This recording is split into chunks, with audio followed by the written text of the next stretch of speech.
Hi guys, ayan for today's video. Ayan, maaga ako nagising mga idol. Hindi ako pumasok kasi nasumasakit ng likod ko. Namamanhid na yung likod ko. Ang ginawa ko, naglinis ako ng rep. Tapos ko maglinis ng rep guys. Ayan. Dinurog ko yung kanin na bahaw. Tapos ginawa kong champurado. Ayan. Nilagyan ko guys ng tableya. Alam nyo ba yung tableya? Yun yung ginagawang champurado na kakao. Kakao yun. Ayan, pakita ko sa inyo guys. Ayan yung aking champurado. Luto na ako. Ayan, konting kulog na lang. Ayan, para hindi na kasi ako palambot ng bigas. Kaya ang ginawa ko yung kanin dito na tira ng sinaing namin kagabi. Yun na lang yung ginawa kong champurado. Ayan. At ipakita ko sa inyo guys yung tableya. Ayan, ang bango. Lalagyan na lang yan siya ng gatas pag halimbawa ay gusto mong kumain. Lalagyan ng gatas. Ayan, pakita ko sa inyo guys yung tableya na nilagay ko dyan. Ayan, ito yung tableya oh. Ayan, ganito siya kaliliit. Tableya. Super bango nito. Super bango nito guys. Oh. Ano to siya? Kakao. Parang chocolate. Chocolate na.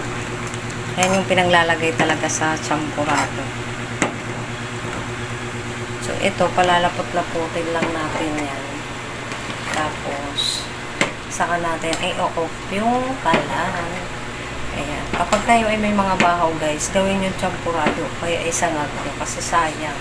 Ang mga kasi hindi na yung kinakain pagkabahaw na lalagay sa rep ang ginagawa papatigasin lang doon tapos hindi naman kakainin kaya ayan, ginawa kong champurado.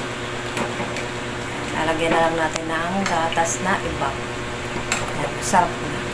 Ganito lang gawin nyo kapag kaya naman kokwa, may nabibili sa tindahan na kokwa.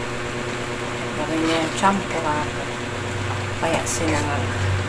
Para hindi masayang yung kanin. Kasi sobrang mahal ng bigas guys ngayon. Napakahirap pa naman ng buhay. Lalo kapag wala kang trabaho. Kaya kami nga may trabaho pa. Hindi nagigipit pa. Kulang pa. Wala pa kaya, diba? Ayan. Kimberly Vlogs. Pakishare na lang. At pakilike na rin kung may natutulong tayo dito sa aking video. Sa aking mga vlogs. Maraming salamat sa mga nanonood ng aking vlog. Kumukulo-kulo na siya guys. Lalagyan pa natin ng asukal. Ito na guys ang aking champurado. Lalagyan natin ng Alaska Evap. Ayan. Ayan. Ang sarap. Super sarap. Diba? Tara na, kain na guys. Let's eat for breakfast. Ayan, Alaska Evap. For breakfast. Para sa champuradong mapakainit. Painitin natin ang umaga sa champurado with Alaska Evap. And thank you for watching.